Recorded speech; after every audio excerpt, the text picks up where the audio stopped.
Tuhan, biar hari ini nyatakan kehendak-Mu atas hidup kami, bahwa kami jadi umat yang sungguh-sungguh siap. Ini tahun akan jadi tahun yang dahsyat, tahun yang luar biasa. Terima kasih Tuhan. Kami tahu setiap kali kami memulai dengan sesuatu yang tidak mudah. Kami tahu roh kemuliaan itu menanti kami. Kami tahu kemenangan yang sangat besar sudah Engkau sediakan buat kami. Amin. Tolong anak-anak-Mu Tuhan. Tidak ada keluhan, tidak ada kerutuan. Semua jalan dalam kehendak-Mu yang sempurna. Apa yang Tuhan katakan itu ya dan amin. Jadi dengan sempurna. Terima kasih Bapa. Bicara dan buat kami menangkap hati-Mu hari ini. Di dalam nama Tuhan Yesus. Semua kita berkata amin, amin, amin, amin. Silakan duduk dalam hadirat Tuhan. Shalom.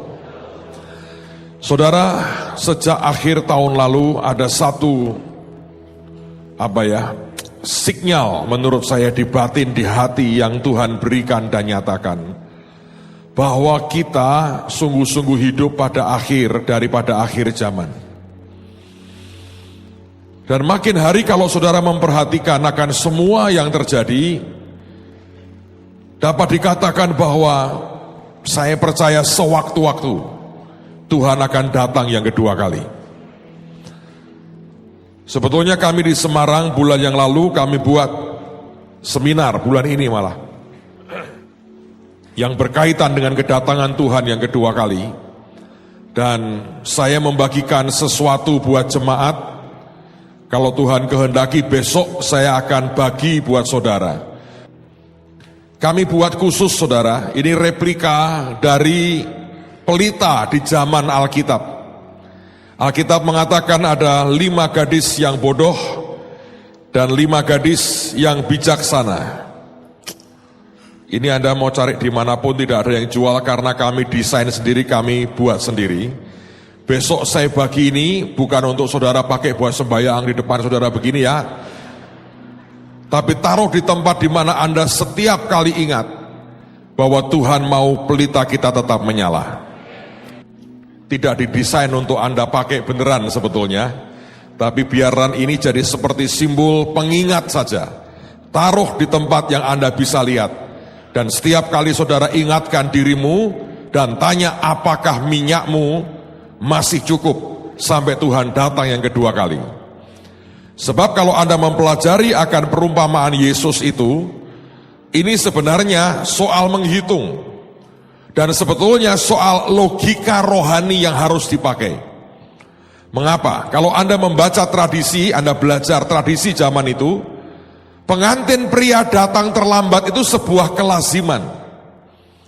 Diperkirakan datang jam berapa, maka kelaziman bahwa kemudian mempelai itu terlambat. Zaman itu belum ada HP, belum ada BB.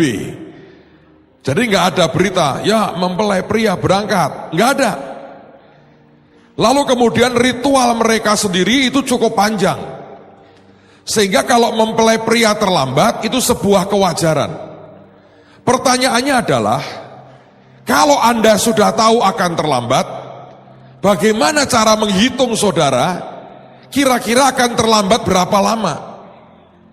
Nah yang bodoh ini adalah orang-orang yang tidak bisa menghitung berapa lama mempelai pria ini akan datang, terlambatnya berapa lama. Sehingga hidupnya itu sebetulnya minyaknya nggak cukup. Pak, itu minyak bicara apa? Saya pikir itu bicara banyak hal. Ada minyak kesabaran dalam hidupmu. Ada orang-orang yang minyak kesabarannya nggak pernah cukup. Kalau diajak untuk sebuah perjalanan jangka panjang, gak tahan. Ada minyak menurut saya namanya minyak iman. Alkitab menggunakan istilah ada namanya The measure of faith atau ukuran iman. Ada orang yang tetap puas dengan kadar imannya yang sekarang. Sementara menjelang Tuhan datang kedua kali, pergulatan, peperangan, pergumulannya akan makin besar. Dan itu membutuhkan akan kadar iman yang lebih gede lagi. Kalau measure of faith-mu, ukuran iman saudara tidak memadai, tidak lebih daripada apa yang seharusnya dibutuhkan, itu juga artinya minyaknya tidak memadai. Ada lagi yang namanya minyak pengampunan. Saudara, ada orang-orang yang hanya bisa mengampuni 2-3 kali dan sudah bangga sekali. Sementara Yesus mengajari kita 70 kali 7. Artinya cadangan minyak pengampunanmu harus over. Kalau ada banyak orang menyakiti saudara, Anda harus berkata, aku punya cadangan minyak pengampunan. Saudara akan bisa alirkan, engkau berkata, sakiti aku lagi, masih ada minyak pengampunan untuk hidupmu. Maka engkau tidak akan membiarkan dirimu kepahitan, sehingga waktu Tuhan datang kedua kali, Dia melihat hatimu tetap manis. Nangkep saudara? Nah, itu berbagai hal sebenarnya dalam kehidupan kita.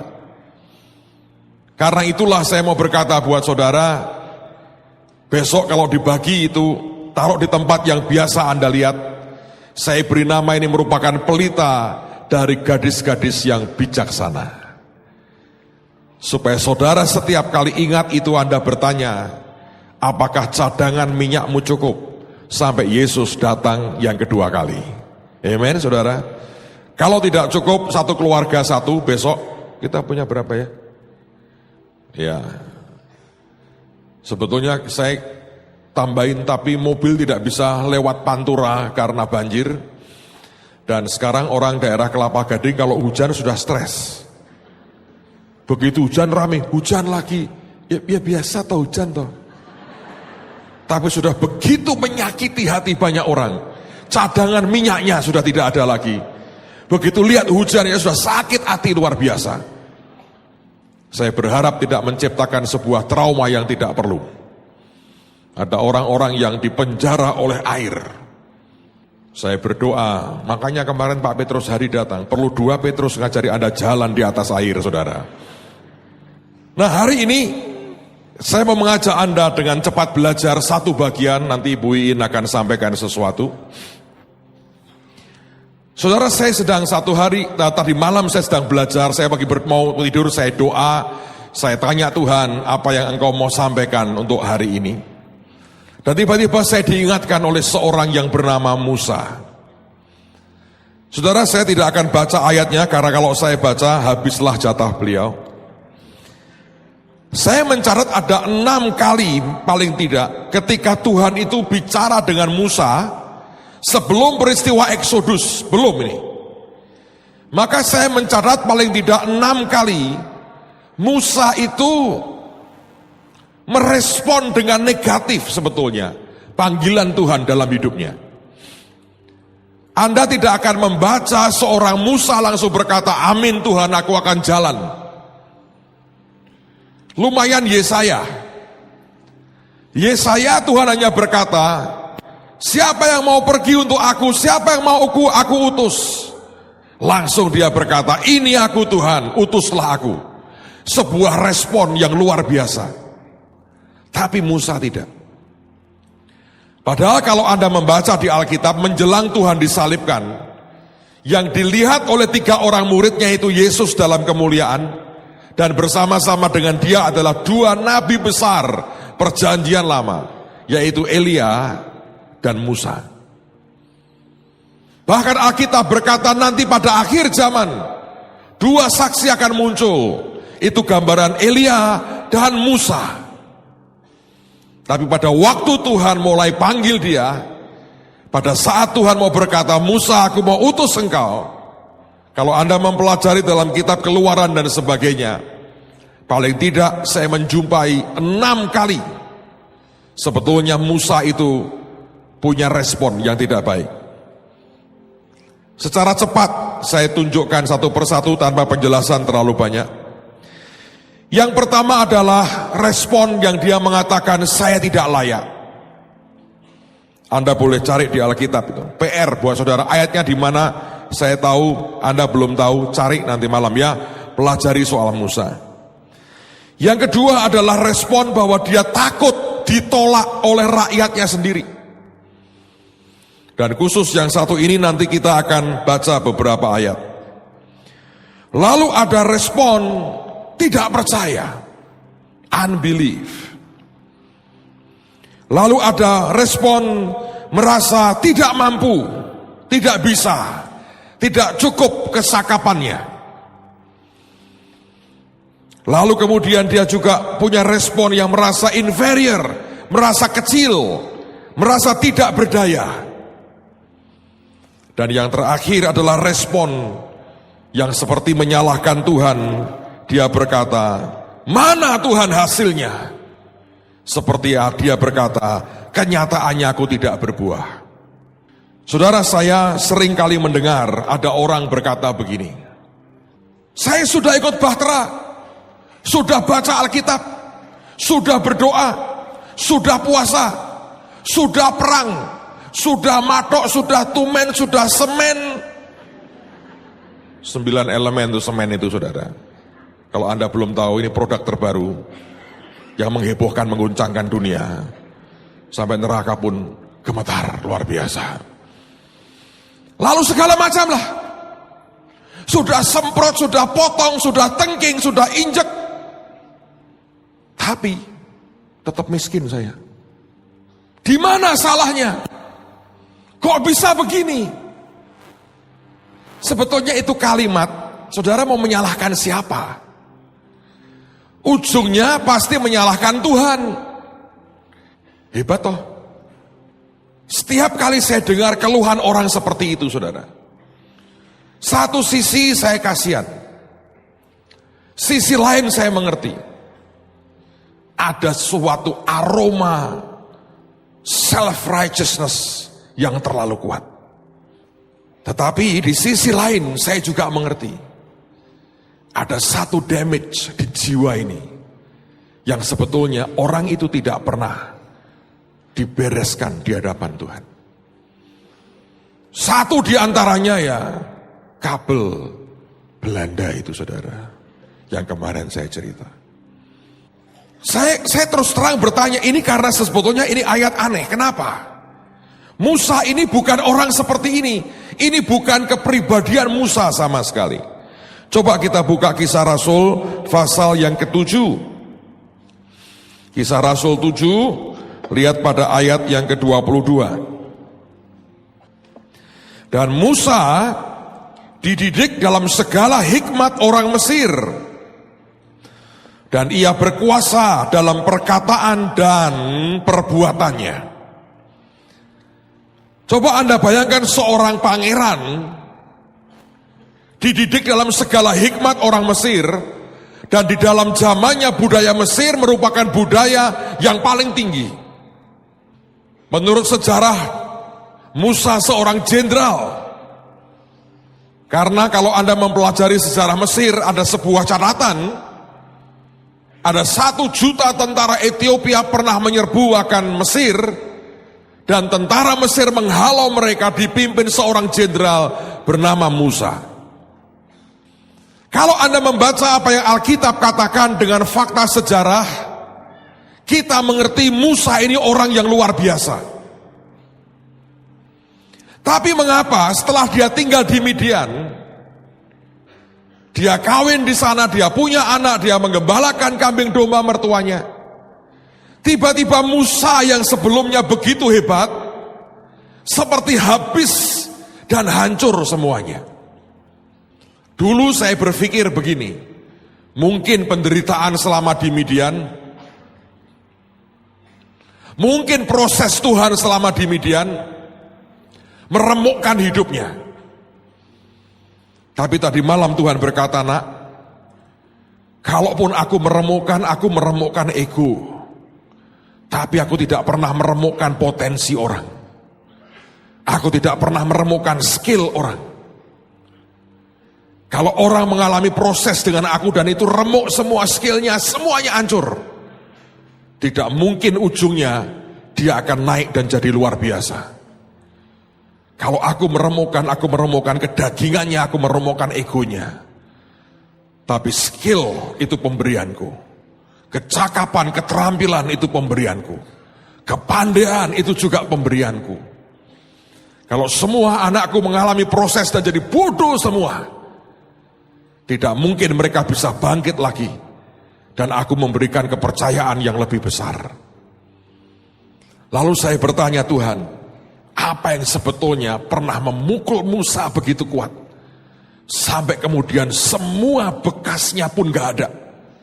Yang dikatakan Alkitab, dia orang yang berkuasa dalam perkataan dan perbuatannya. Kenapa dia sampai berkata, Tuhan, aku tidak cakap bicara? Tidak mungkin. Apa yang membuat tiba-tiba itu sebuah pukulan yang meremukkan segala-galanya? Saudara, saya ingin bagi ini melanjutkan sedikit apa yang kemarin kita bahas. Dari pihak Tuhan dia sudah mau memberikan semuanya. Dari pihak kita ada damage, kerusakan di dalam. Yang itu harus dibereskan di hadapan Tuhan. Pertama-tama Anda harus mengakui bahwa itu ada dalam hidupmu. Baru kemudian engkau akan bisa dipulihkan. Selama engkau merasa sudah baik, sudah beres, sudah sempurna, tidak ada perbaikan yang akan terjadi. Ini butuh sebuah kerendahan hati. Dan akhirnya setelah saya berdoa, saya pelajari, saya temukan ayat ini. Dan menurut saya, inilah akar yang menghancurkan begitu banyak hal dalam hidup Musa. Coba lihat Keluaran pasal yang kedua. Dan lihat pada ayat yang ke-11. Keluaran pasal 2 ayat yang ke-11. Pada waktu itu ketika Musa telah dewasa, ia keluar mendapatkan saudara-saudaranya untuk melihat kerja paksa mereka. Lalu dilihatnyalah seorang Mesir memukul seorang Ibrani, seorang dari saudara-saudaranya itu. Ia menoleh ke sana sini dan ketika dilihatnya tidak ada orang, dibunuhnya orang Mesir itu dan disembunyikannya mayatnya dalam pasir. Ketika keesokan harinya ia keluar lagi, didapatinya dua orang Ibrani tengah berkelahi. Ia bertanya kepada yang bersalah itu, mengapa engkau pukul temanmu? Tetapi jawabnya, siapakah yang mengangkat engkau menjadi pemimpin dan hakim atas kami? Apakah engkau bermaksud membunuh aku, sama seperti engkau telah membunuh orang Mesir itu? Musa menjadi takut, sebab pikirnya tentulah perkara itu telah ketahuan. Dan kalau Anda baca, akhirnya dia lari.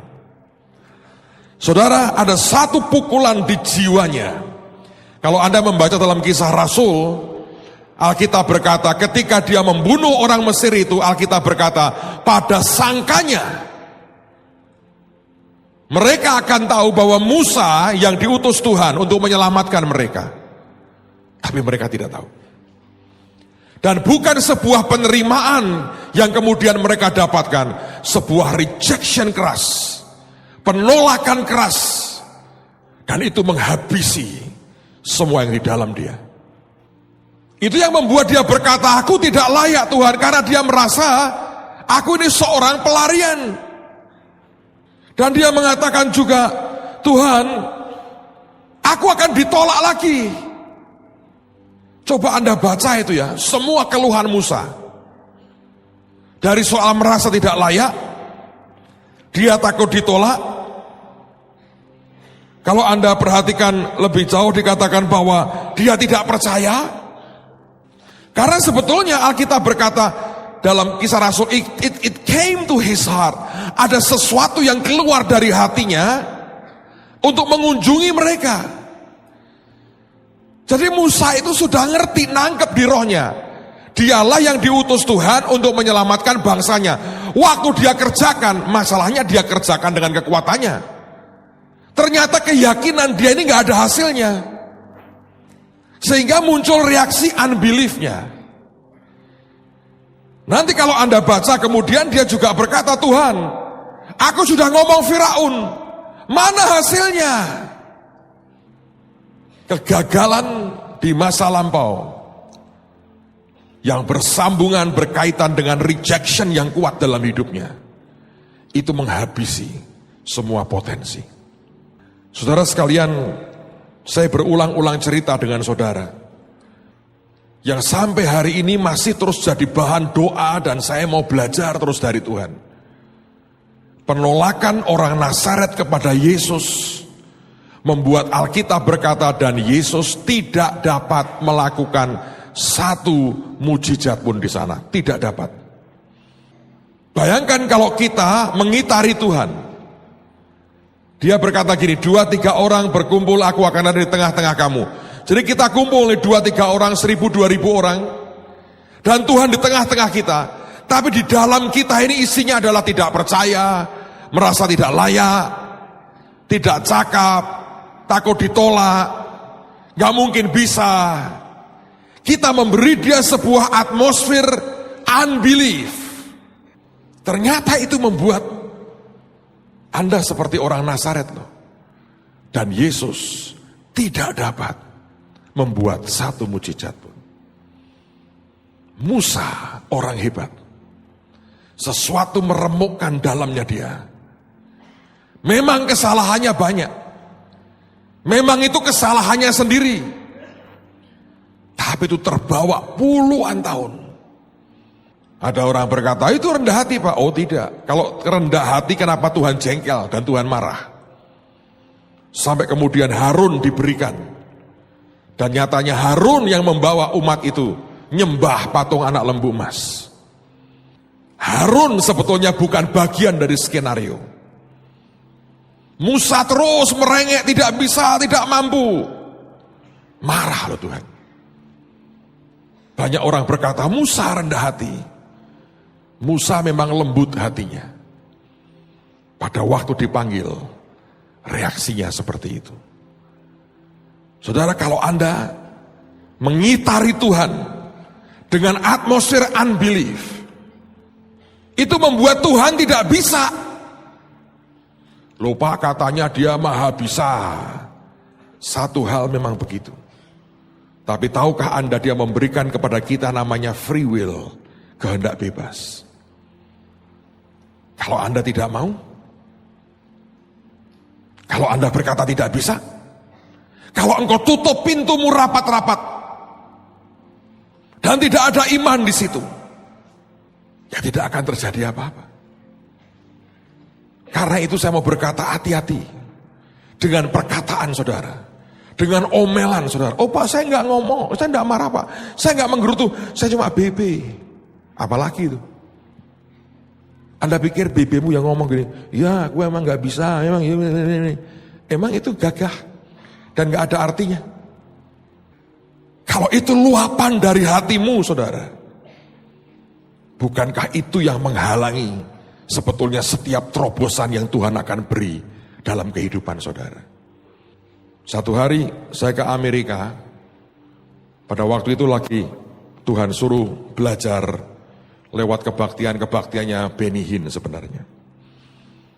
Saya masih ingat, satu teman saya, teman SMA saya, dia tertawa dengan bangga, dia berkata, kamu kenapa sih jauh-jauh dari Indonesia ke sini hanya untuk KKR-nya Benny Hinn? Gua cari di sini nonton TV-nya aja nggak mau. Saudara pikir itu kebanggaan? Sombong tau nggak? Dia berkata gini, buat apa sih? Kita sudah bosen yang begitu. Kenapa harus begitu? Di rumah juga bisa ngadep Tuhan sendiri. Anda pikir itu Tuhan tidak tahu? Saya masih ingat nih, saya ngomong ke dia begini, hari ini kita belum tahu. Satu hari kamu akan tahu. Beberapa bulan lalu saudara, dia terbang khusus ke Indonesia merayu saya untuk ngelayani di gereja dia. Saya ingat semua perkataannya, tapi saya cukup santun untuk tidak berkata begini. Kenapa sih lu jauh-jauh dari terbang ke Amerika cari gua?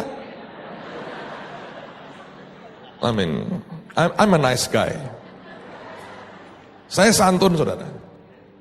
Hanya saya simpan di hati, saya cerita ke saudara aja. karena masih ganjel di hati saya itu. Saya bilang, ada apa? Ya, kami kering. Ya.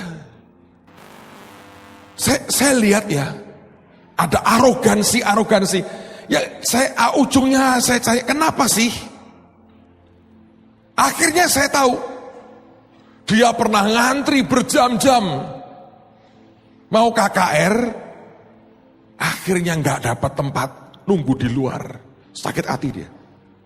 Karena kalau di Amerika nggak seperti Indonesia. Di sini diisi 10.000 aja nggak ada polisi ribut, saudara. Sampai mepet, tiap sudutnya ada orang, nggak masalah. Kalau Anda ke negara maju, jadi persoalan ternyata itu. Jadi berapa orang yang boleh masuk, sudah ditentukan dengan kursinya berapa. Saya di bawah aja, nggak ada itu perkataan di bawah. Jadi ketika ditolak karena penuh, maaf. Loh, itu kan karena kecewa. Tapi kecewa itu nanti ngomongnya teologi ya. Ini kan, lo bilang aja dulu aku kecewa ngantri, gak dapat kursi. Kan lebih gampang tuh urusannya. Mari diwaraskan aja cara mikirnya. Jangan sebuah kecewa Anda itu, Anda pelintirnya rohani. Buat apa? Kita bisa doa di kamar sendiri kan, bro. Untung gak keluar bronya ketika dia datang ke sini, saudara. Lu jauh-jauh deh, kenapa bro nungguin saya? Kan Anda nangkep gak? Ini loh saudara, ini tuh sumbernya di sini semua. Kalau saudara bisa ngerti ini, damage-nya ini mesti dibuang. Semua persoalan akan simple. Benar, simple. Tapi sekarang semuanya itu aneh. Gereja suka gaya berteologi. Padahal sekolah teologi ini juga nggak jelas di mana. Semua dipelintir ke arah rohani. Padahal simple sebetulnya, ada kekecewaan, ada kemarahan. Sudahlah ngomong aja, gua ini kecewa, ngomong sama Tuhan. Tuhan, aku ini kecewa. Nanti kan Tuhan berurusan sama hatimu, ujungnya kamu bertobat pasti. Gak mungkin dia berkata gitu, Tuhan ngomong, sorry ya mas, aku mengecewakan engkau, gak bakal tuh. Karena dia perfect, dia sempurna. Apa yang membuat sebetulnya terlalu banyak excuse keluar dari hidup kita? Ya ini, di dalam kita ini. Penolakan dari bangsanya sendiri membuat Musa kecewa. Di Kisah Rasul dikatakan pada sangkanya saudara-saudaranya akan tahu bahwa Tuhan memakai dia untuk menyelamatkan mereka. Tapi tidak tahu, saudara. Dan hari itu bukan cap seorang pahlawan yang dia dapat. Capnya seorang pembunuh. Dan dia kabur. Anda pikir dia lari itu tidak menyiksa hatinya? Seorang jenderal lari seperti seorang pengecut. Itu merusak mentalnya dia. Dan akhirnya cuma hidup ikut mertua. Menggembalakan kambing domba mertua. Dan itu tambah merusak semuanya. Saudara, jujur dengan dirimu akan membuat tembok hidupmu tidak dirongrong tanpa sesuatu yang sebetulnya penting. Ada cerita menarik bagaimana kota Yerusalem itu hancur. Saya mau tutup dengan ini. Ketika dikepung oleh Jenderal Titus tahun 70. Saudara, Tuhan Yesus pernah menubuatkan akan bait Allah. Dia berkata, akan terjadi pada hari itu. Tidak ada satu batu pun dibiarkan tinggal terletak di atas batu yang lain. Seorang sejarawan Yahudi terkenal bernama Yosefus. Dia menulis akan peristiwa itu dan dia berkata apa yang dinubuatkan oleh Yesus tergenapi 100%. Saya pernah cerita pada waktu itu, kota Yerusalem akhirnya jebol. Setelah dikepung bertahun-tahun, kemudian jebol. Dan Titus sudah berkata kepada pasukannya, pada waktu dia melihat kota temboknya mulai runtuh. Dia berkata, jangan sentuh bait Allah. Tapi ini tentara sudah kalap, saudara. Karena mereka sudah jengkel, capek, nunggu, tidak bisa mengalahkan akan kota Yerusalem ini. Begitu kota itu hancur, mereka nyerbu dan lupa semua perintah jenderalnya. Mereka masuk bait Allah, mereka bantai semua imamnya. Dan kemudian mereka angkuti barang-barang yang bisa mereka jarah, dan sisanya mereka bakar habis. Ketika api itu membubung, menjilat, menghanguskan bait Allah, Jenderal Titus yang sempat menahan pasukannya dengan pedangnya tidak berdaya. Dia berlutut di depan bait Allah. Dia angkat mukanya ke langit dan dia berkata, "You know," katanya, "this was not done by my order." Ini tidak terjadi karena perintahku. Pertanyaannya adalah mengapa tembok Yeriko bisa runtuh? Saya beritahu sebuah cerita konyol. Orang Romawi punya mesin perang aneh-aneh. Satu di antaranya mereka menciptakan seperti kereta atau tower besar dengan roda. Itu diisi oleh tentara. Tembok dipanjat susah karena kan dipanah, dilempari batu dan sebagainya. Jadi mereka pakai mesin perang itu. Tower yang diberi roda itu isinya tentara, didorong, didekatkan ke tembok, tempelkan ke tembok. Dengan demikian mereka bisa panjat langsung masuk ke tembok, masuk ke kota. Tapi orang Yahudi itu bertempurnya luar biasa. Sehingga berkali-kali pasukan itu dibantai di tengah-tengah itu. Tetapi sebetulnya yang berbahaya adalah mesin itu nempel terus di tembok itu. Satu hari orang-orang Yahudi membuat lubang dari dalam. Dia membuat lubang yang tembus keluar. Dan begitu tembus keluar, tepat di bawah mesin perangnya Romawi. Dan dibuat dari kayu. Dan itu mereka bakar. Kali pertama mereka berhasil. Tapi orang Roma kemudian mendatangkan mesin itu beberapa, lebih banyak lagi. Dan orang Yahudi membuat rongga lagi dari bawah, lebih banyak lagi. Dan rongga yang dibuat di bawah itu menggoyahkan fondasi. Ngerti saudara?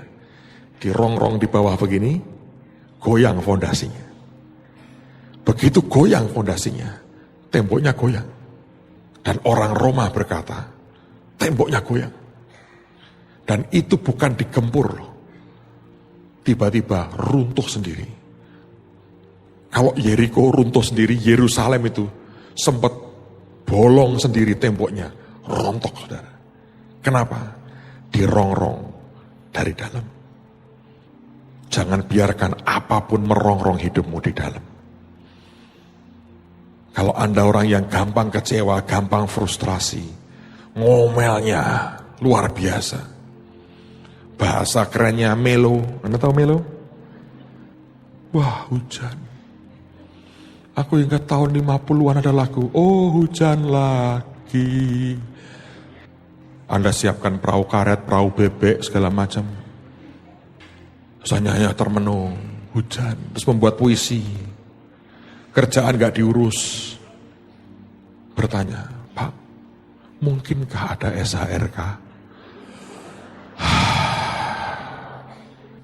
Saya membutuhkan ratusan kilo untuk sampai ke sini. Anda cuma 10 menit. Dan Anda berani bertanya kepada saya, mungkinkah SHRK? Inilah saudara. Banjir Pak. Anda datang pakai pakaian menyelam juga saya bangga, keren. Loh iya toh. Nanti gatel Pak. Beli itu apa detol atau apa, Anda minum sedikit juga gak apa-apa. Jangan ditiru saudara. Terlalu banyak excuse. Tapi sebetulnya di sini, quit is not an option. Menyerah itu bukan pilihan. Jangan biarkan apapun merongrong Anda dari dalam. Amen.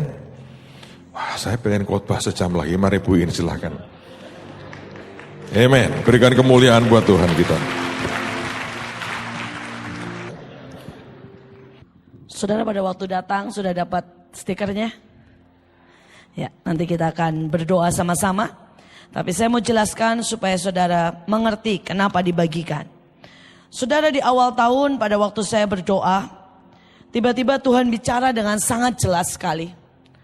Tuhan berkata bahwa tahun ini adalah tahun T.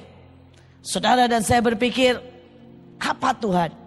Dan Tuhan sebutkan begitu banyak T, saudara, yang membuat saya berkata perlu dibuat stikernya supaya saudara ingat. Saudara, Tuhan berkata ini tahunku, tahun Tuhan. Tapi ini juga tahun taat. Ini juga tahun tekun. Ini juga tahun engkau akan menjadi yang terbesar, termasyur, ternama. Saudara, dan Tuhan bicara sangat banyak, saudara. Ini tahun engkau terbang, nak. T, ini tahun T. Saudara, dan karena itu saudara dibagi. Saya berdoa supaya setiap kita, saudara tempel di mana yang saudara mau. Dan ini mengingatkan kita dengan kuat, saudara, bahwa ini tahun T, tahun Tuhan, tahun terbang, tahun menjadi termasyur, ternama. Saudara, tahun menjadi saudara yang menjadi yang terbesar.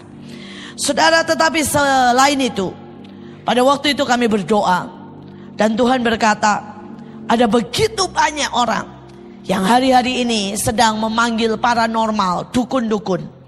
Saudara, dan mereka berusaha memakai segala macam ilmu supaya mereka naik di dalam pemilihan umum. Saudara, dan pada waktu mereka sedang berdoa untuk mendatangkan segala bantuan dari kuasa-kuasa kegelapan, maka biar bagaimanapun kuasa-kuasa kegelapan itu tidak pernah membantu dengan gratisan. Kuasa-kuasa kegelapan itu selalu meminta sesuatu. Mereka bisa meminta nyawa, mereka bisa meminta harta, mereka bisa meminta saudara hal-hal yang sangat mengerikan. Dan Tuhan berkata, karena itu nak, ini tahun engkau harus berjaga-jaga. Ini tahun engkau harus sangat waspada. Saudara, salah satu yang diminta oleh kuasa-kuasa kegelapan adalah saudara nyawa, darah. Saudara, karena ini bicara tentang perjalanan hidup seseorang. Bagaimana seseorang dari biasa-biasa menjadi mungkin saudara gubernur, DPRD, saudara, dan orang-orang parlemen. Iblis akan banyak mengambil nyawa di perjalanan. Kecelakaan, banjir, apapun saudara, akan ada banyak yang iblis coba buat untuk membuat perjalanan hidup seseorang itu dirugikan. Saudara, karena itulah saudara juga bisa tempel. Makanya saudara dapat yang besar, yang kecil, saudara. Setidaknya saudara dapat 2 supaya saudara bisa tempel di mana yang saudara mau. Tapi salah satunya saudara bisa tempel di kendaraan saudara. Sekali lagi itu mengingatkan saudara, untuk ini tahun saudara harus bergantung kepada Tuhan. Tapi itu juga merupakan tanda bahwa engkau bukan orang yang termasuk golongan-golongan yang bisa diambil, bisa dirugikan oleh si jahat. Karena engkau adalah umat pilihan Tuhan. Saudara, biar hidup kita, perjalanan hidup kita tahun ini akan berbeda, menjadi tahun yang sungguh-sungguh membawa kemenangan. Nah saudara, ada T1 yang hari ini saya juga mau bahas, yaitu tembok. Saudara, saudara, setiap kita sebenarnya Tuhan minta untuk menjadi tembok. Dan Tuhan sendiri, dia juga tembok. Orang seringkali berpikir bahwa Tuhan Raja, Tuhan adalah saudara kekasih, Tuhan itu saudara gembala. Tetapi jarang sekali ada yang membahas bahwa Tuhan adalah tembok. Saudara, tapi kita juga adalah tembok. Kenapa tiba-tiba saya bicara tentang tembok? Saudara, kalau saudara dengarkan Pak Agung bicara tentang Mika, dan dikatakan tembokmu akan diperluas. Tetapi saudara, saya baru pulang dari Taiwan. Dan pada waktu saya di Taiwan, saudara, tiba-tiba saudara BB saya dan kemudian HP penuh dengan ping dan penuh saudara dengan begitu banyak SMS. Yang ajaib saudara, SMS-nya tuh hampir sama semuanya. Saudara, dan mereka bertanya begini, Ibu Iin di mana? Bertanya saudara. Saya berkata, tidak mungkin ini yang tanya orang Mahanaim. Anak Mahanaim saya sudah umumkan, saya sedang ada di Taiwan. Jadi tidak mungkin saudara yang tanya orang Mahanaim. Jadi saya tanya saudara, ini siapa? Karena saya tidak kenal, namanya tidak keluar saudara. Dan kemudian beberapa berkata, saya dari jemaat di sini, saya jemaat di sini, saya jemaat di sini. Saudara, jelas bukan Bahtera, jelas bukan Mahanaim, jelas bukan SHRK. Dan kemudian pertanyaannya sama. Saya tanya kenapa, tanya saya di mana. Dia bilang begini, kalau Ibu di Indonesia pasti tidak banjir. Katanya begitu saudara. Saudara, dan saya berpikir, memangnya saya jaga pintu air? Saudara, yang satu lagi berkata begini, coba ya kalau Ibu Iin seperti tahun-tahun yang lalu, aktifkan semua orang untuk deklarasi, pasti Manado tidak kena. Saudara, saya bilang, oh rupanya walaupun mereka tidak percaya, tidak ikut, mereka mengakui bahwa apa yang kita buat deklarasi ada akibatnya. Saudara, dan saya sampai tanya banyak saudara. Orang saya bilang, maksudmu apa? Dia bilang, Bu, saya ini sangat yakin. Saya bilang, yakin apa? Pada waktu dia bilang Manado kena, ya, pada waktu saya lihat Bu, dia bilang banjir mulai masuk ke Jakarta, saya rasakan Ibu Iin di luar negeri. Tahu saudara? Dia berkata, saya rasa, saya berdoa Bu sama Tuhan. Dia pendoa syafaat dari gereja lain saudara. Dan kemudian saya berkata, terus dia bilang pada waktu itu, pada waktu banjir di Jakarta mulai di mana-mana, dia bilang saya doa. Waktu saya doa Tuhan jawab begini, penjaga Indonesia sedang di luar negeri. Wah, saya langsung tahu. Saudara, saya senyum sih, saya senyum, saya baca itu di Taiwan sama dia senyum-senyum saudara ya. Saya bilang, mereka sangka saya apa ya? Ya. Tapi pada waktu saya renungkan itu, saya bilang, kok bisa ceritanya begini nih, gimana sih Tuhan? Terus Tuhan tiba-tiba berkata, ya, karena seharusnya anakku memang jadi tembok. Saudara dan saya memang seharusnya jadi tembok perlindungan. Jadi sebuah tembok yang orang lain berkata, kami harus akui, engkau berjaga-jaga atas negeri ini. Saudara, dan Tuhan berkata, suka tidak suka, nah, semua SMS ini membuktikan mereka tahu ada kelompok orang yang berdiri dan berjaga buat Indonesia. Dan saya harap itu adalah saudara dan saya. Kita bukan orang yang pesimis, bukan orang yang melo, bukan orang yang takut. Kita adalah orang yang berjaga atas bangsa ini. Kita adalah tembok buat bangsa ini. Satu lagi kejadian lucu, saudara. Saya tidak sebut nama, saudara. Sampai ke Taiwan, saudara, saya langsung berkata kepada yang mengundang saya, tolong bawa saya ke Dragon Hotel, saya bilang. Dan dia berkata begini, buat apa Bu? Saya mau perang. Saya merasa ini hotel gak benar, saya bilang. Semua penguasanya sembunyi di hotel ini. Saudara, dan ini gereja yang mengundang saya tidak pernah perang. Tapi pada waktu saya bicara seperti itu, dia kaget sekali. Dan dia berkata, kami tidak pernah tahu kalau di situ ada penguasanya. Kok Ibu bisa tahu? Saya bilang, ya saya kalau sebelum pergi ke satu tempat, setidaknya saya berdoa dan saya minta pemetaan. Saudara, terus dia bilang begini, Bu, itu sebenarnya alasan kenapa Ibu boleh datang ke sini. Terus saya tanya, maksudnya? Dia bilang, gembala kami yang tertinggi di Indonesia. Dia gereja di gereja Indonesia di Taiwan. Saudara, dia berkata pernah datang ke Taiwan. Dan waktu dia pertama kali datang ke Taiwan, dia bilang begini, saya mau tidur di hotel terbagus di Taiwan. Dan saya mau tahu ya hotel itu, karena itu hotel yang paling terkenal, yang didirikan oleh raja sendiri, oleh presidennya sendiri. Saudara, kemudian dia tinggal di situ. Saudara, dan dia cerita malam-malam, saudara, jam 2 malam dia ditelepon sama gembalanya. Tolong jemput saya, carikan hotel lain. Dia tanya, kenapa Pak? Servisnya jelek. Oh, enggak, bagus sekali. Tapi karena terlalu bagus, saya diservis juga dengan begitu banyak setan. Saudara, itu gembalanya enggak pernah lihat penglihatan. Dia bisa lihat jelas segala macam naga, roh-roh jahat.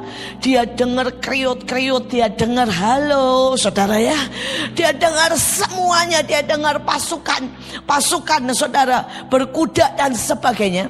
Sehingga dia berkata jam 2 malam, saudara, pendetanya bilang, carikan saya hotel lain. Saya tidak bisa tidur sama sekali, karena saya didatangin begitu banyak setan. Saudara, dan pada saat itulah pendetanya ngomong begini. Dulunya pendetanya itu anti sekali peperangan rohani. Pendetanya ngomong begini, undang Ibu Iin, kamu perlu belajar peperangan rohani. Saudara, rupanya ya, dia bilang, saya 10 tahun selalu setiap kali saya berkata saya mau belajar dari Pak Petrus Agung, dari Bu Iin, tidak boleh Bu sama pendeta saya. Mereka bilang itu terlalu ngeroh, itu terlalulah tinggal di awan-awan. Mereka berkata itu mungkin rada sesat, itu mungkin rada klinik dan sebagainya. Pada waktu pendeta saya ketemu setan, dia bilang, baru dia berkata, undang secepatnya supaya kamu bisa peperangan rohani. Saya mau berkata, saudara, ada begitu banyak anak Tuhan belum ketemu setan, belum belajar. Dan saya berdoa kalau di sini ada yang belum belajar peperangan rohani, saya doakan ketemu setan malam ini. Saya sungguh-sungguh berdoa. Tiba-tiba saudara, semuanya saudara ya, diservis dengan sangat baik.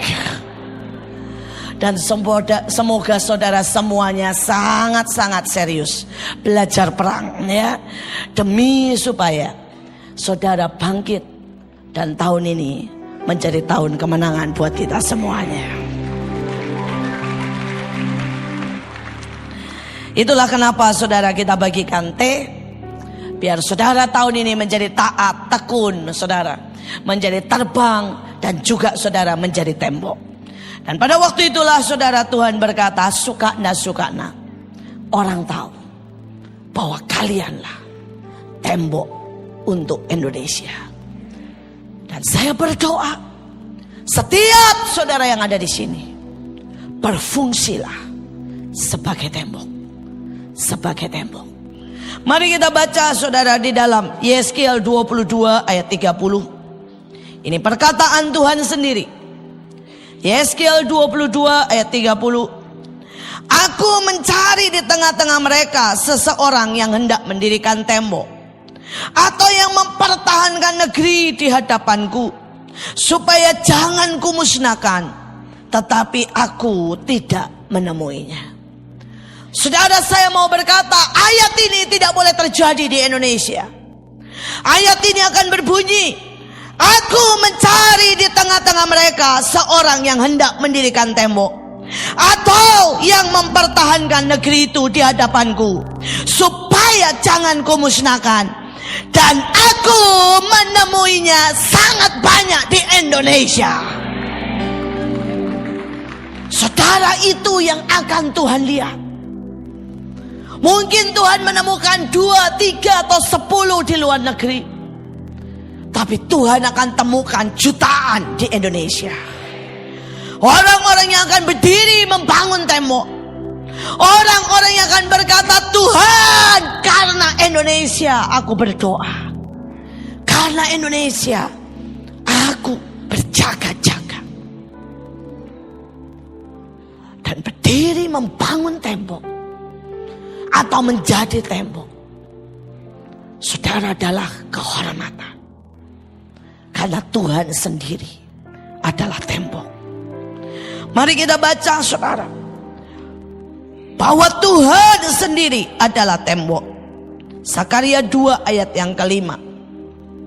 Dan aku sendiri, demikianlah firman Tuhan, akan menjadi tembok berapi baginya di sekelilingnya. Dan aku akan menjadi kemuliaan di dalamnya. Saudara, tadi Pak Agung bilang, kalau kita memulai sesuatu dengan berat, maka roh kemuliaan ada di dalamnya. Kenapa Tuhan perlu menjadi tembok? Karena pada waktu, saudara, bencana datang, kesusahan datang, badai datang, dan itu hanya bisa diluputkan pada waktu Tuhan menjadi tembok. Tuhan menjadi tembok berapi. Itulah saat-saat susah. Itulah saat-saat perang. Itulah saat-saat berbahaya. Itulah saat serbuan dari kuasa-kuasa kegelapan. Dan saat Tuhan menjadi tembok, maka kemuliaan itu akan sangat nyata. Kemuliaan akan sangat nyata. Saudara, pada waktu saya membaca tentang tembok berapi, saya berkata, Tuhan, Engkau itu menjadi tembok berapi. Dan Tuhan tiba-tiba berkata, ya, aku hanya bisa menjadi tembok berapi kalau engkau tekun, taat, dan penuh dengan thankful. Saudara, Tuhan bilang, itu seperti bersaut-sautan. Seandainya ada api, tapi kemudian kita siram sama air, cepat atau lambat api itu akan padam. Tapi pada waktu ada api dan itu disiram dengan minyak, maka tembok itu, api itu akan makin besar dan menyala. Tuhan akan jadi tembok berapi kalau ada orang-orang. Saya mulai bahas dengan hati yang thankful. Justru dalam keadaan seperti ini, dalam banjir seperti ini, saya rasa sangat sedikit suara berterima kasih naik di hadapan Tuhan. Mungkin yang naik di hadapan Tuhan adalah tolong, tolong. Yang naik di hadapan Tuhan mungkin kerutuan. Yang naik di hadapan Tuhan mungkin, saudara, adalah kekecewaan. Kalau hari ini, di tengah kondisi seperti ini, saudara mau jadi tembok. Saudara mau jadi minyak seperti yang tadi Pak Agung berkata, dan membuat tembok berapi itu semakin besar sampai tidak bisa ditembus. Di saat yang paling tidak enak seperti ini, buat hatimu ini penuh dengan thankful, penuh dengan ucapan syukur. Ucapan syukur itu, saudara, grade-nya macam-macam. Ada ucapan syukur yang sengaja bilang, oh ya terima kasih. Ada yang pada waktu dikasih permen anak kecil dan dia tidak tahu, dan dia cuma terima kasih karena disuruh mamahnya. Tapi ada sebuah syukur yang dari dalam, yang membuat saudara tidak bisa berhenti berkata, Tuhan, saya tidak bisa bayangkan kalau hidup tanpa Engkau. Ada sebuah rasa terima kasih yang berkata, Tuhan, aku ingat dari mana aku diambil. Ada sebuah rasa syukur yang berkata, Tuhan, kalau seharusnya hari ini aku ada, mungkin aku cuma jadi seorang yang biasa-biasa, tapi Engkau angkat sejauh ini. Hari-hari ini, mari naikkan thankful. Naikkan ucapan syukur. Naikkan ucapan syukur. Saya berdoa, saya temukan dan Tuhan temukan orang-orang yang justru di saat seperti ini hatinya bisa penuh ucapan syukur. Itu seperti minyak yang membuat Tuhan nyala dengan kuat atas Indonesia. Tuhan jadi tembok berapi. Tuhan jadi tembok berapi. Saudara, saya pernah datang ke satu kebaktian. Dan saya terus ingat kebaktian ini. Saudara, kebaktian ini adalah kebaktian di antara para bekas preman, orang-orang miskin. Saya sudah berapa kali ceritakan. Tapi setiap kali ngomong soal thankful, saya ingat mereka. Saudara, waktu itu saya terima sebuah undangan. Dan saya sampai mondar-mandir cari karena saya berpikir tidak ada tempatnya. Sampai akhirnya saya turun, itu malam jam 7 malam. Dan kemudian saya turun karena itu halte bus. Dan saya berpikir itu salah, alamatnya salah. Ternyata waktu saya turun saya tanya, orang berkata ada bu, sebuah persekutuan di belakang halte bus ini. Memang tidak ada rumahnya, benar-benar cuma seng. Dan disitulah tempat persekutuannya. Itu persekutuan para preman, persekutuan supir bus kenek, dan orang-orang yang sangat sederhana. Saudara, saya jalan cukup jauh sampai di belakang halte. Dan akhirnya saya dengar samar-samar suara keyboard. Dan benar saudara, ada sekumpulan mereka. Saudara, waktu saya datang ya, mereka itu nangis. Waktu saya belum ngomong, belum apapun. Saya datang, saya bilang, saya buin, dia bilang kami tahu bu. Mereka nangis. Saya belum khotbah. Saudara, dan mereka berkata, bu, buat kami ini seperti mimpi. Ibu bisa datang, ibu mau datang. Buat kami ini sesuatu yang tidak mungkin terjadi. Sebenarnya dalam hati saya bilang, saya juga tidak tahu kalau ini halte bus. Saudara, tetapi saudara mereka nangis. Dan kemudian mereka mulai begging dan berkata, bu, please nanti khotbah jangan sejam ya bu. Kalau bisa 4 jam. Saya langsung, jam 7 malam. 4 jam sampai jam berapa? Saudara, tapi mereka nangis dan berkata, bu, mungkin ini sekali seumur hidup saya bisa ketemu ibu. Dan dia bilang, buat kami ini sangat berarti. Sangat berarti. Saudara, saya lihat yang artinya thankful. Sesuatu yang berbeda. Dan kemudian puji-pujian saudara. Wah, itu saudara, kursi tidak banyak. Kursi cuma ada beberapa, yang lain semua berdiri. Tapi waktu puji-pujian mereka nyanyi sangat ajaib. Dan mereka semua saudara, saya tidak bisa pungkiri. Itu ucapan syukur bahwa mereka diselamatkan. Itu ajaib. Dan pada waktu ada kesempatan kesaksian, saudara, sebenarnya begini, saya suruh khotbah dulu. Setelah mereka nyanyi 2 lagu, saya langsung khotbah.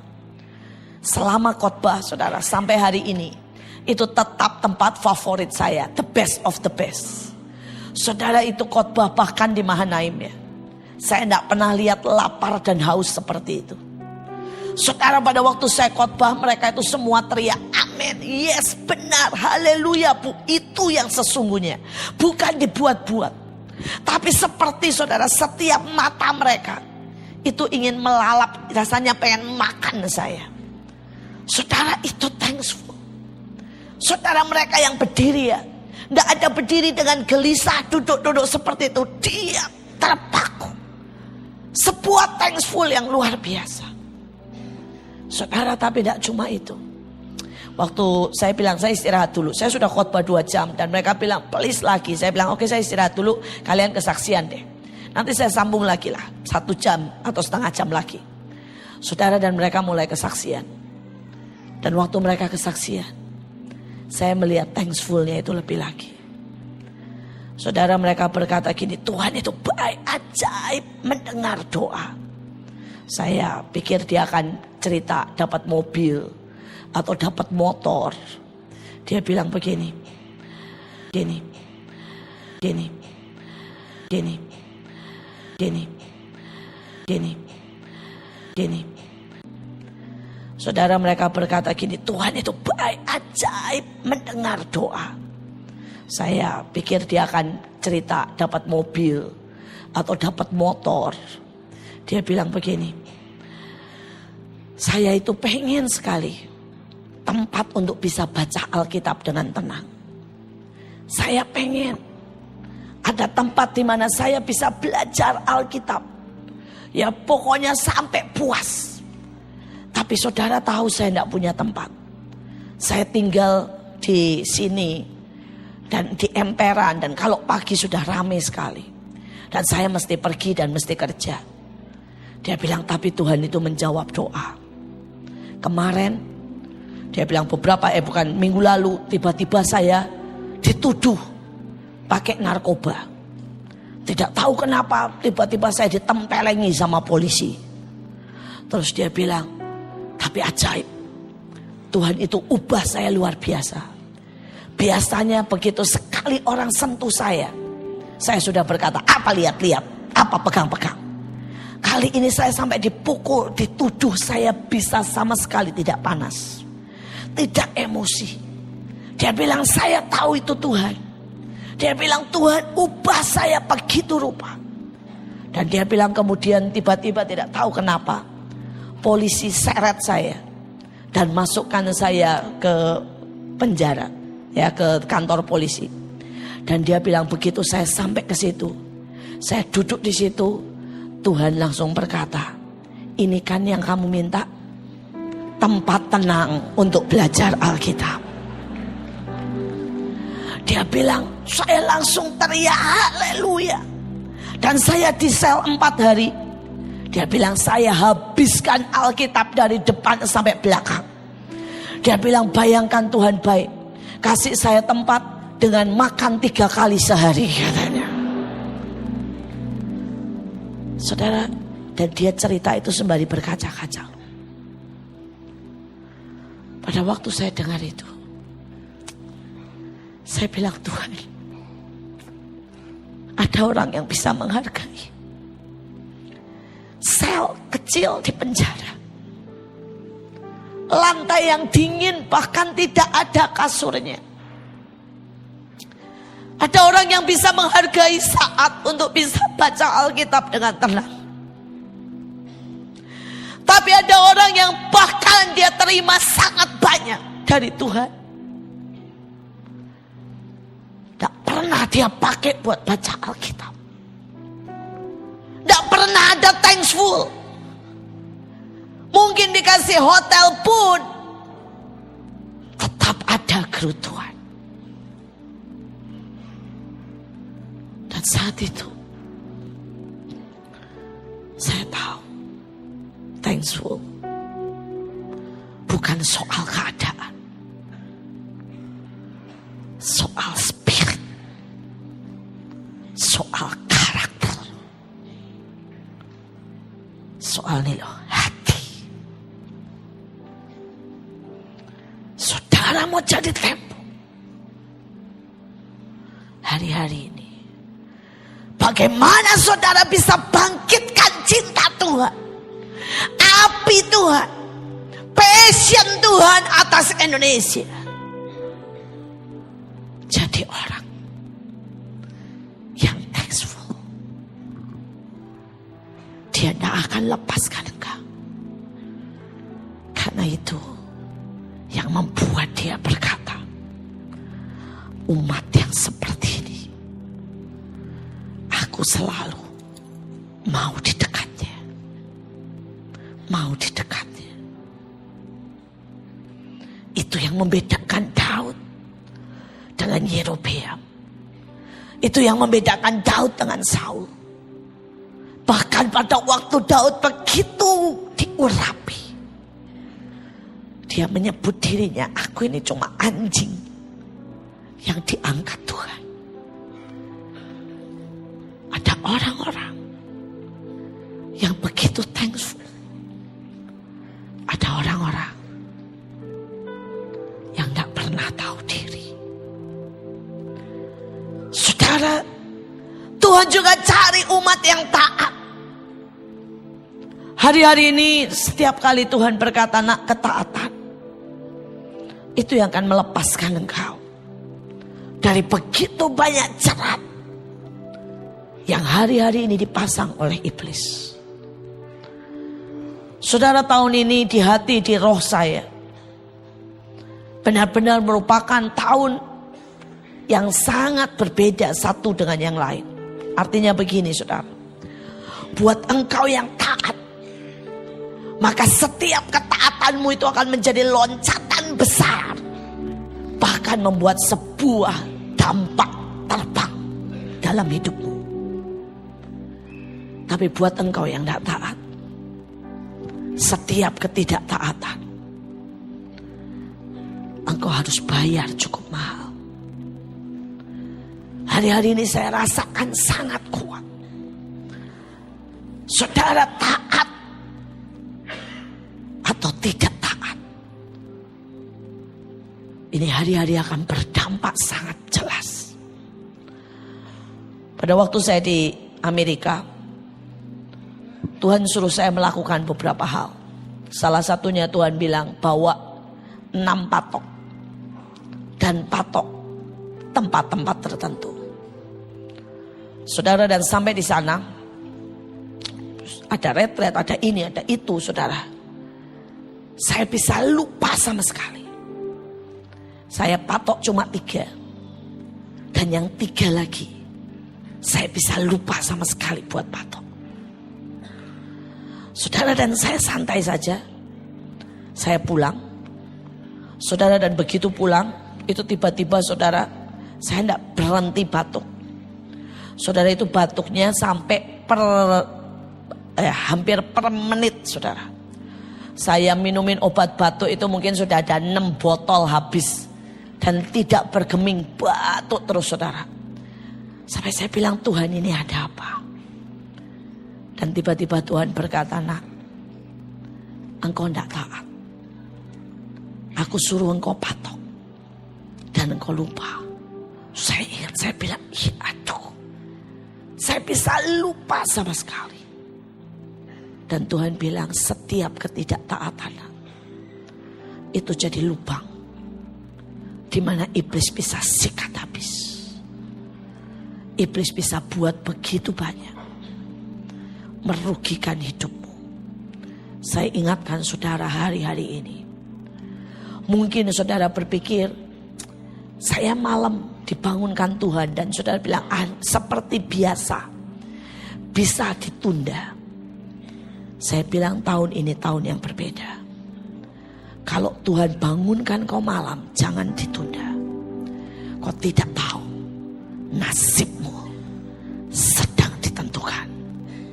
Kalau Tuhan suruh engkau mengerjakan sesuatu, Tuhan misalnya berkata, nak, besok kalau engkau ke kantor, taburkan garam. Atau mungkin Tuhan berkata, besok kalau engkau mau pergi, urapi mobil. Besok mungkin Tuhan berkata, kalau engkau mau ketemu si A, ucapkan sesuatu. Saya mau berkata jelas. Jangan anggap enteng. Karena tahun ini reward dan punishment, hukuman dan upah itu akan sangat cepat kelihatan. Itu akan sangat-sangat menentukan. Ketaatanmu itu jadi tembok sekitar hidupmu. Tapi ketidaktaatanmu itu membuat tembokmu lubang. Saudara, yang ketiga, ini masih baru soal berapi, adalah ketekunan. Saudara, biar bagaimana kalau saudara lihat api, saudara, apalagi api unggun, maka itu kalau tidak ditambahi terus arang, saudara, maka api itu akan padam. Api itu harus ditambahin terus arang, supaya saudara, api itu akan terus menyala dan terus menyala. Dan Tuhan berkata, tahun ini nak, kau butuh ketekunan. Kalau engkau tidak terus menerus melakukan apa yang aku suruh, engkau tidak akan lihat hasilnya. Saudara, sejujurnya ada begitu banyak orang yang SMS, BB, konseling, dan saya sebenarnya capek, saudara. Karena beberapa mereka itu selalu berkata begini, Bu, saya sudah bayar perpuluhan, tapi kok berkat saya belum jebol. Terus saya tanya, berapa kali? Ya 3 kali sih, Bu. Baru 3 kali sudah minta. Ada yang berkata, Bu, saya sudah doling, kok belum kelihatan ya jawaban doa. Dan saya tanya, dolingnya berapa kali? 1 kali. Saudara, saya mau berkata ada banyak hal itu baru berdampak kalau saudara tekun. Kita ngomong yang daging, yang jasmani. Saudara, tidak ada obat yang sekali saudara minum dan kemudian saudara efeknya 5 tahun. Tidak ada, kan? Bahkan pada waktu saudara flu, saudara minum obat pertama, tidak langsung sembuh. Dibutuhkan. Tidak ada orang, saudara, yang mau diet dan kemudian menurunkan berat badan 10 kilo. 1 hari puasa dan turun 10 kilo. Tidak ada, kan? Kalau ada, saya juga mau, saudara. Saya yakin kalau ada diet 1 hari dan menurunkan 10 kilo, saya dan Pak Kevin langsung daftar. Tidak ada.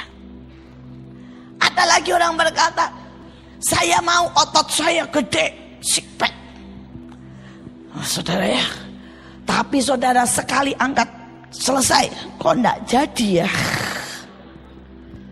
Tidak ada, saudara. Tapi seringkali itu yang diinginkan oleh anak-anak Tuhan. Mereka mau, saudara, hanya 1 kali doa keliling dan semua roh bersih, dan mereka merasakan penjebolan secara ekonomi. Saudara, ada banyak orang yang ingin sekali bayar perpuluhan dan tiba-tiba saudara mereka dapat berkat berjuta-juta. Ada orang yang ingin sekali baca Alkitab dan tiba-tiba Tuhan bukakan semua rahasia kebenaran firman, sehingga mereka bisa berkhotbah dengan kuat. Saudara, dan hidup itu tidak seperti itu. Ada yang pengen Tuhan bicara dengan dia hanya karena dia sekali bangun pagi. Tahun ini stop kekanak-kanakan. Tahun ini stop punya cara pikir yang menurut saya benar-benar memalukan. Saya berdoa tahun ini, lakukan apapun dengan tekun. Lakukan apapun dengan tekun. Semuanya akan ada hasilnya. Semuanya. Saudara, biar bagaimanapun, ketekunan itu kelihatan. Saya lihat dalam hidup saya. Saya lihat dalam seluruh perjalanan hidup saya. Apapun yang dilakukan dengan ketekunan, Tuhan setia. Tuhan setia. Dan Alkitab berkata, engkau yang bertekun bersama Tuhan akan memerintah bersama-sama dengan Dia.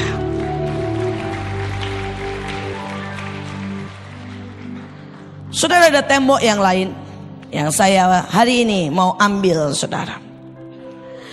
Saudara, kita lihat Nehemia. Kita lihat Nehemia, kita tahu cerita tentang Nehemia, tapi kita buka sekali.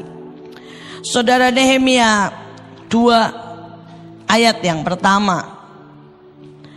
Pada bulan Nisan tahun ke-20 pemerintahan Raja Artasastra, ketika menjadi tugasku untuk menyediakan anggur, aku mengangkat anggur dan menyampaikan kepada raja, karena aku kelihatan sedih yang memang belum pernah terjadi di hadapan raja.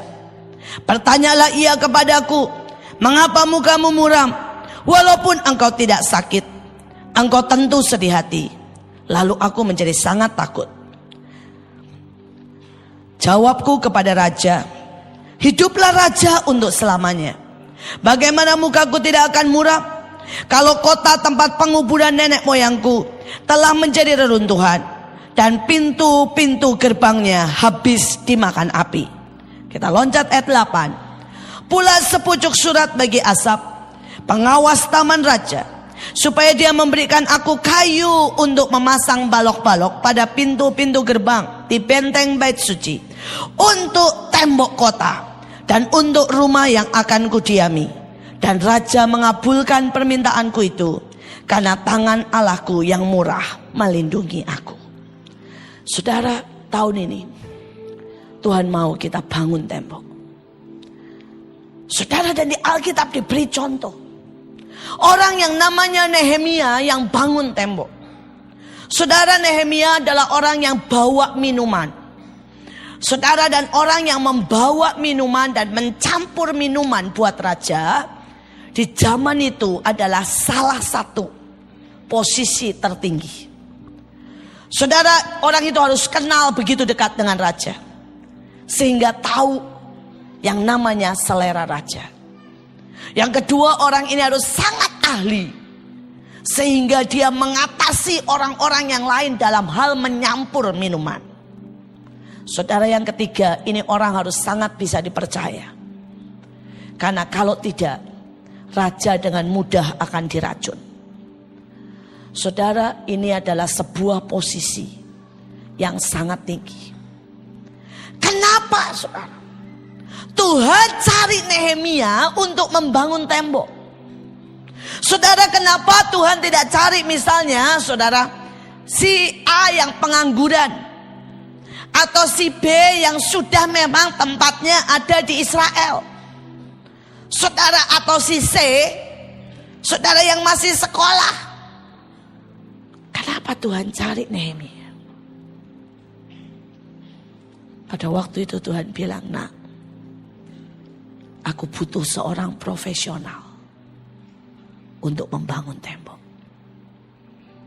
Membangun tembok dibutuhkan ngitung.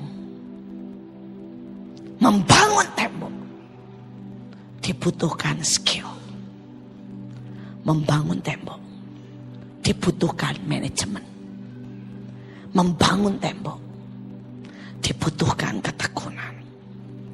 Membangun tembok dibutuhkan, saudara, yang namanya lobbying. Membangun tembok dibutuhkan ngatur, namanya logistik. Dan Tuhan berkata, aku membutuhkan orang-orang profesional. Aku tidak bisa percayakan kepada orang biasa. Saya masih ingat, saudara, waktu saya di Belanda sekolah arsitek. Ini baru satu sisi soal skill. Saudara, saat itu kami dari tingkat 1 mau naik ke tingkat 2. Terus guru-guru kami berkata begini, pasti kalian berpikir bahwa kalian itu sudah hebat. Kenapa? Karena tingkat 1 di sana itu kami belajar semuanya dari A sampai Z untuk membangun rumah. Jadi di otak kami, saudara ya, sudah tahu A sampai Z tentang membangun rumah. Kami tahu ukuran beton, kami tahu, saudara ya, yang namanya ilmunya, yang namanya, saudara, detailnya, kacanya. Pokoknya di otak ini tahu semua. Itu baru tingkat 1, saudara. Secara teori kami tahu dari A sampai Z bagaimana rumah itu bisa berdiri. Saudara, dan guru kami berkata begini, pasti kalian semua merasa ya, kalian itu sudah jago dan tahu bagaimana membangun rumah. Sekarang dia bilang begitu,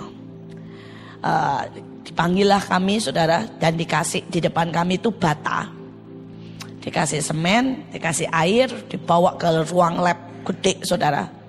Dan guru kami cuma ngomong begini, saya cuma minta dalam 1 jam ya, kamu bangun tembok ukuran 1 kali 1 meter pakai batu bata dan tidak boleh rubuh. Semua ilmumu silahkan praktekkan. Dan di sebelah sana, saudara, dia bilang ini tukang, tidak pernah sekolah. Dia bilang cuma dia sudah biasa kerja khusus buat bangun tembok. Kalian berlomba sama dia. Saudara, dan kami semuanya kerja. Di otak kami tahu, saya sudah lupa sekarang. Tapi dulu sih saya ingat, semen banding tanah banding air berapalah, 4:2 kalau enggak salah. Sekarang lupa sama sekali. Saudara, dan kemudian saya mulai kerjakan, teman-teman mulai kerjakan, si tukang mulai kerjakan. Dia pegang tanahnya, kemudian diaduk, saudara ya. Santai sekali, kami wah semangat saudara, dia santai sekali. Ya santai, setengah jam dia selesai. Kami 1 jam hampir selesai. Tapi 1 jam kami tidak ada yang selesai 1 meter kali 1 meter. Tapi gurunya ketawa dan berkata, kalian lihat kan, tanpa latihan, tanpa skill, teori itu tidak punya arti banyak. Tapi gurunya bilang, oke, tidak masalah deh soal itu. Sekarang saya mau uji seberapa kuat tembok kalian. Saudara, dan itu aneh. Tembok-tembok kami itu ya, didorong begini, jatuh semua saudara. Didorong cuma gitu ya, brak saudara. Dorong brak. Saudara, dan tukang ini, temboknya didorong, tahan. 1 jam. Ditendang, tahan. Saudara, waktu kami lihat itu, gurunya senyum dan berkata, cara menyilangkan bata saja itu menentukan. Dan untuk 1 jam butuh cara penyilangan tertentu yang bisa membuat dia kokoh walaupun semennya belum kering. Saudara, dan kami ketawa dan guru kami cuma bilang, pesannya cuma begini, skill tidak bisa kamu pelajari dalam sesaat. Skill adalah pelajaran seumur hidup. Jangan pernah sombong, turun ke bawah, belajar dengan tukang, belajar dengan orang-orang lapangan. Karena seberapapun engkau lulus nanti, S1, S2, S3, engkau tidak akan pernah menguasai skill tanpa engkau di lapangan. Saudara, hari itu adalah pelajaran yang terus saya ingat. Tapi pada waktu Tuhan bicara soal membangun tembok, Tuhan ngomong, nak, butuh skill, butuh manajemen. Bayangkan saudara, itu tembok sekian banyak. Butuh saudara ada yang di sini kerja, di situ istirahat, di situ kerja, di situ masak, buat memberikan tenaga buat mereka yang kerja. Butuh mendatangkan yang namanya kayu, mendatangkan semen, mendatangkan batu. Dibutuhkan logistik yang luar biasa. Dan Tuhan bilang, maaf ya, kalau aku kasih beban itu sama imam, tidak selesai. Karena mereka tidak profesional. Saya kasih itu sama anak sekolah, tidak bisa. Mereka tidak cukup punya pengetahuan dan hitungan. Dan saat itu Tuhan berkata, nak, aku sangat ingin untuk kalian semua menjadi pembangun-pembangun tembok. Dan pada saat kalian menjadi pembangun tembok, aku percayakan hal-hal besar. Karena tanpa tembokmu dulu dibangun, maka engkau tidak akan pernah bisa dipercayakan harta yang besar. Tetapi setiap kita, Tuhan bilang dengan cara yang sederhana, jadi profesional. Jangan saudara, tidak terlatih, tidak terdidik, tidak bisa ngitung, tidak punya ketekunan, tidak punya logistik. Saya berdoa saudara ngerti. Dan Tuhan mulai tunjukkan, mengerikannya anak-anak Tuhan. Saudara, mereka punya ide, tapi mereka tidak pernah profesional. Semua hidupnya kacau balau. Saya kadang-kadang sedih saudara lihat banyak anak Tuhan. Setiap hari itu hidupnya kacau. Berapa kali saya temuin anak-anak Tuhan, saya tanya gini, hari ini kamu ngapain aja? Dia bilang dia enggak tahu. Pagi baca Alkitab, selesai jam 8 nonton TV. Habis nonton TV ke kantor sebentar. Ke kantor, di kantor pengangguran. Kemudian pulang. Pulang saudara ya marah-marah sama istri. Saudara hidupnya enggak jelas. Saudara, saya itu setiap pagi bangun ya. Di otak nih saya sudah ngitung. Saya mulai ngitung begini. Saya jam sekian sampai jam sekian, saya harus siapkan firman. Jam sekian sampai jam sekian, saya mandi. Jam sekian sampai jam sekian, ketemu konseling. Itu saya batasi, tidak boleh lebih dari 1 jam. Kalau saya makan, saya batasi. Saya makan sekian jam, karena saya tahu habis ini saya ketemu orang. Habis ini saya doa. Jam sekian saya bawain firman Tuhan. Perjalanan ke Jakarta macet, saya harus antisipasi. Saudara, itu sudah terletak di sini sejak saya buka mata. Bahkan kalau saya terima konseling, saudara, saya sudah atur di mobil supaya tidak buang waktu. Saudara, untuk saudara saya pegang Mahanaim. Saudara, setiap hari saya itu cek. Walaupun saya cuma BB, saya cek misalnya rumah singgah bagaimana, keadaan ini bagaimana, sekolah bagaimana, banjir tidak, bagaimana dengan Sinabung, bagaimana dengan Manado, setiap hari. Saudara, di otak ini, saudara, manajemennya terus jalan. Saudara, hal kecil. Setiap kali akhir bulan, ini sudah mulai dekat nih akhir bulan, saya udah mulai doa khusus buat gajian. Saya berdoa khusus, saya mulai bilang uang berapa. Mulai saya hitung bagaimana untuk saudara operasional, bagaimana untuk PK, bagaimana saudara untuk hal-hal yang harus dibayar seperti listrik dan sebagainya. Biar bagaimanapun, saudara butuh jadi profesional. Hari-hari ini Tuhan mau angkat saudara. Tapi kalau engkau hidupmu tidak pernah belajar seperti itu, hidupmu ini tidak clean. Cara ngatur duitmu kacau. Cara ngatur waktumu kacau. Cara ngatur saudara pertemananmu kacau. Hidupmu saudara terlalu banyak santai.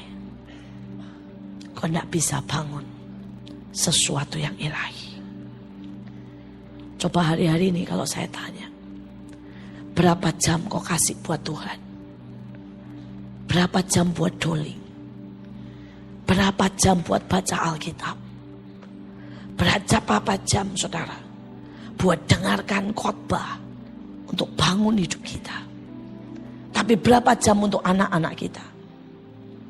Saudara tanya anak-anak saya, sesibuk apapun saya, saudara pada waktu mereka kecil, setiap malam saya bacakan firman Tuhan. Setiap hari saya tumpangi tangan pada waktu mereka di rumah saya. Setiap hari saudara. Kenapa? Itu bagian dari manajemen. Itu bagian dari membangun tembok. Buat hidupmu tertib. Tertib juga. Buat hidupmu jelas. Bapak-bapak, seberapa engkau bertanggung jawab untuk anakmu. Beberapa hari yang lalu saya ketemu dengan seorang anak. Anaknya ganteng banget. Ya, cakep, pintar. Waduh saudara, umur baru 3 tahun setengah. Bapaknya ngomong apa, dibantah. Mamahnya ngomong apa, tidak dianggap sama sekali. Mamanya bilang, jangan main game. Sengaja ambil game, but main. Saudara, mamanya bilang jangan lari. Begitu mamanya bilang jangan lari, dia lari. Saudara, papanya ngomong apa, dibantah terus saudara. Dan papa mamanya ketawa. Dan ngomong begini, iya bu, anak saya lucu ya, semangat, memang begitu sih katanya. Saya bilang saya sih nggak bisa ketawa. Umur 3 tahun setengah kayak begitu. Saya kan kasih tahu saudara, umur 12 dia sudah jadi preman dan saudara akan menangis. Saya tidak bisa tertawa dengan itu. Saudara, ini ada Joshua di sini. Umur 3 tahun. Dia minta balon. Saudara, begitu minta balon dia nangis karena saya bilang enggak Jos. Dia nangis terus dia bilang begini, pergi. Terus dia buang barang, brang, saudara. Banyak orang tua hanya lihat begitu dan berkata, oh biasa anak. Oh enggak. Saya angkat dia. Saya bilang gini, kamu bilang apa? Mama pergi. Ini rumah punya mama. Semua rumah ini isinya punya mama. Baju yang kamu pakai punya mama. Jadi kalau kamu mau pergi, kamu yang pergi. Saya taruh dia di luar rumah. Dan saya kunci pintu. Saya bilang sama dia, sampai kamu tahu, bilang maaf. Ketok pintu. Dia nangis di luar. Dia tendang-tendang. Saya biarin aja. Buat saya ya, nggak urusan dengan anak. Dari sejak kecil. Itu menghancurkan hidupnya. Dan dia cuma berani lakukan itu satu kali. Saudara, saya bersyukur saya punya 2 anak. Saudara tahu Stephen dan Joshua. Kalau saya lihat ya, anak-anak perempuan, anak-anak laki umur 9-10 tahun. Bentak orang tuanya, teriak, ngomong gak sopan. Saya punya 2 anak laki-laki. Gak pernah sekalipun mereka berani bicara tidak sopan. Tidak pernah sekalipun, saudara, mereka bersikap tidak sopan kepada saya. Bukan karena mereka anak sempurna, bukan saya orang tua sempurna. Saya berkali-kali melukai mereka.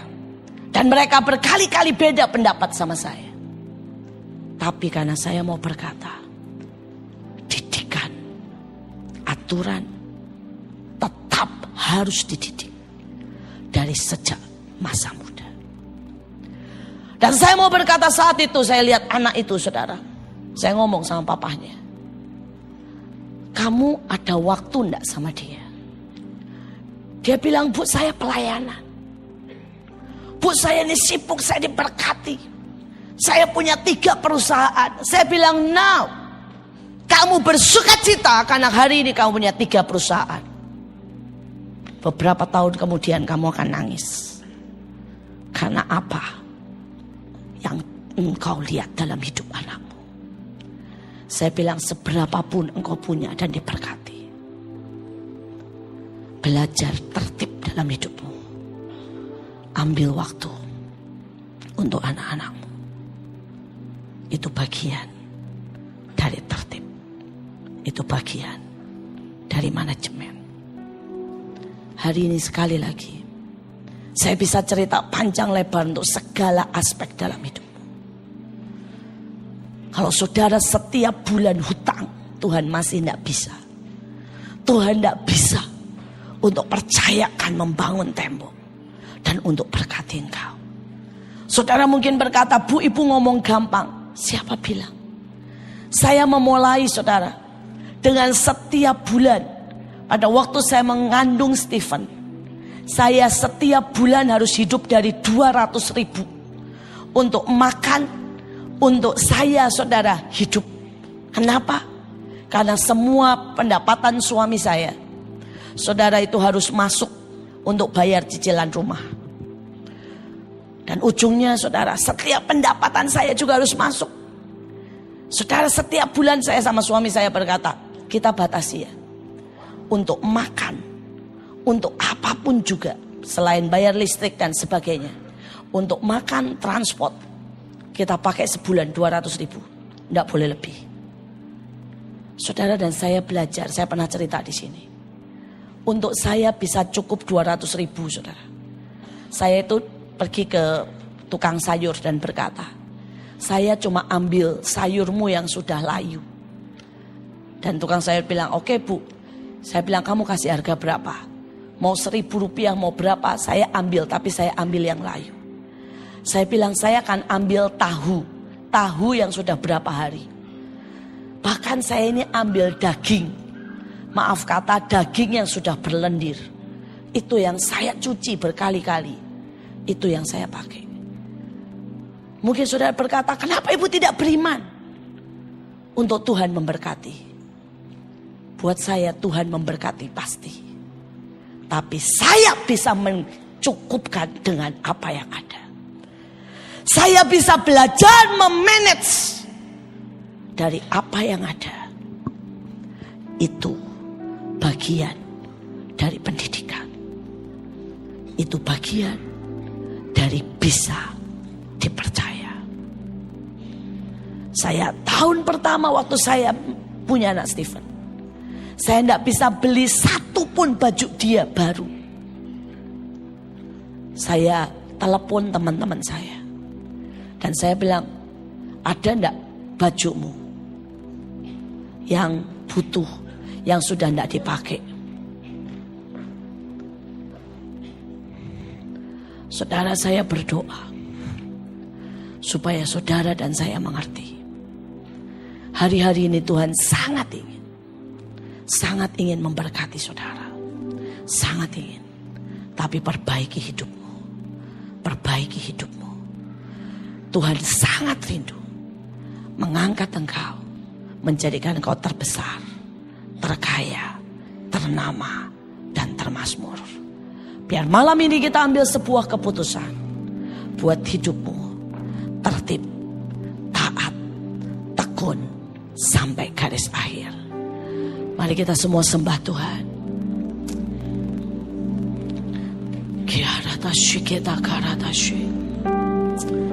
Biarkan Tuhan bekerja. Biarkan Tuhan melawat. Biarkan Tuhan membebaskan kita.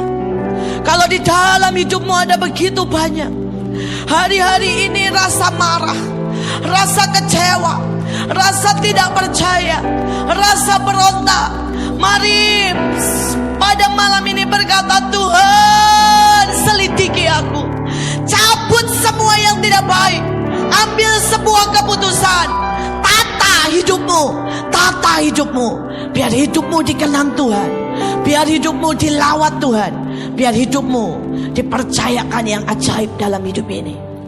Saudara, biarkan, saya percaya Tuhan sedang mengerjakan sesuatu. Mari kita urusan dengan Tuhan. Ya, setiap kita urusan dengan Tuhan. Jangan karena satu orang yang sedang rindu untuk didoakan, saudara, dan semua konsentrasi kita terpecah. Lihat ya saudara ya, ini contoh aja. Saudara, ini kan urusan sama Tuhan kan. Kenapa perlu semua noleh ke sini itu kenapa? Kenapa semua diajak doa, tidak ada yang doa, semuanya ngeliatin orang yang butuh didoakan dan dilepaskan. Ini simple. Tapi ini contoh bahwa kita ini saudara tidak bisa tertib. Hati kita, saudara, hidup kita itu sangat mudah dibelokkan untuk hal-hal yang lain. Ini urusan hidupmu. Mari angkat tadi. Mari angkat kertas tadi. Ini stiker, mari angkat. Mari kita semua berbahasa roh dengan kuat. Kita mau minta ini jadi tembok perlindungan yang kuat buat setiap kita. Kiara dashi, kiara para dashi, kiara dashi. Kiara dashi.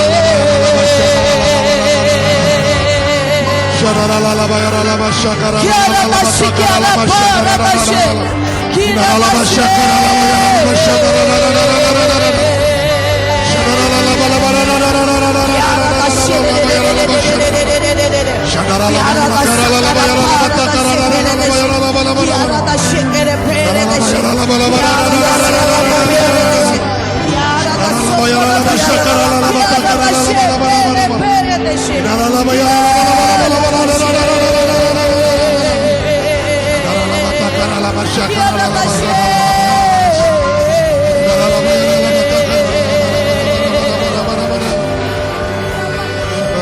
Biar kami memasuki tahun ini menjadi tahun Tuhan. Tempat setiap kami diperluas. Biar sifat dan karakter kami ditanam hari ini menjadi taat, tekun, tertib. Tuhan tahan uji. Buat kami menjadi ternama, termasyur, terkaya. Tuhan buat kami tahu artinya takut akan Engkau. Buat kami terbang dan buat kami membangun tembok. Kami mau Engkau menjadi tembok berapi. menjadi tembok di sekitar hidup kami. Dan semakin hari Engkau memperluas tembok kami, dan Engkau mempercayakan hal-hal yang besar di dalam hidup kami. Kiada tasye, kiada tasye, Jesus, kire,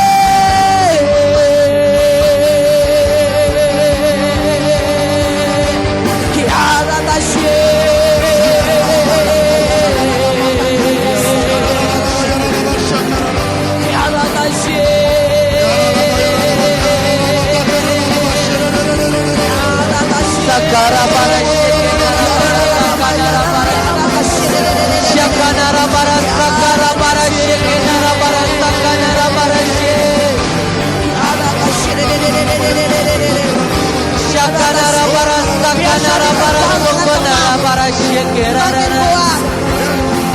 Biar setiap yang kami akan jadi dalam hidup setiap kami Tuhan.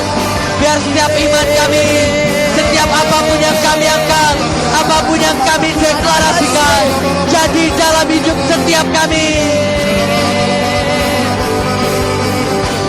Mari kita katakan berdiri di puncak-puncak tertinggi.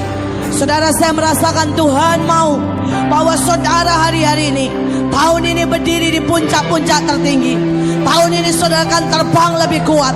Saudara lihat akan ada begitu banyak kesempatan yang ajaib. Tapi biar saudara mengerti bahwa ini merupakan sebuah perjanjian dua arah. Ada bagian Tuhan dan ada bagian saudara. Biar setiap kita tahu, selesaikan bagian kita, maka Tuhan akan membuat genap dan tuntas bagiannya.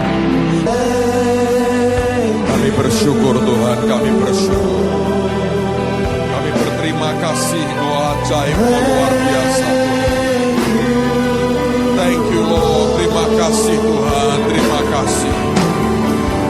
Thank you Lord. I just want to thank you. I just want to thank you. Katakan sekali lagi, thank you Lord.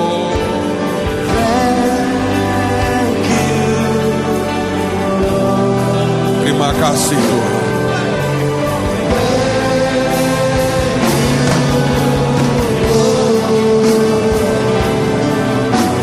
Thank you Lord.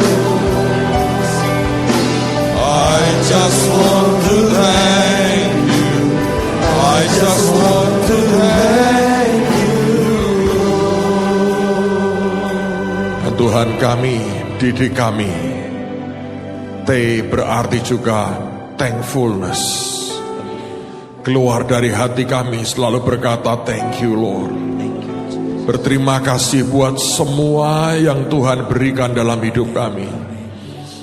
Ampuni kalau selama ini perkataan kami, cara berpikir kami justru meruntuhkan banyak tembok yang Engkau bangun dan menciptakan sebuah tembok lain yang palsu yang malah menghambat dan memenjarakan kami. Tapi malam hari ini kami mau akhiri dengan sebuah thankfulness kami. Kami berkata thank you Lord, thank you. Terima kasih. Ini tahun Tuhan. Ini tahun Theos buat hidup kami. Ini tahun juga kami jadi orang-orang yang trustworthy, yang dapat dipercayai. Dan setiap hari keluar dari luapan hati dan mulut kami thankfulness di hadapan Engkau Tuhan. Terima kasih Tuhan, terima kasih. Biarkan berkat yang terbaik turun buat kami. Siapkan buat esok untuk sesuatu yang ajaib yang Engkau kerjakan dengan kuat dalam hidup kami. Terima kasih Bapa, terima kasih. Kami pulang dengan blessing dan penyertaan Tuhan. Shalom Tuhan ada di atas kami. Engkau tudung dan Engkau segalanya buat kami. Di dalam nama Tuhan Yesus. Semua yang diberkati berkata. Saudara, Pak Petrus Hadi bulan April ada trip ke Eropa. Anda bisa cek di depan kalau ada yang mau bergabung. Sampai besok, Tuhan memberkati. Tuhan memberkati. Tuhan memberkati. Tuhan memberkati. Tuhan memberkati.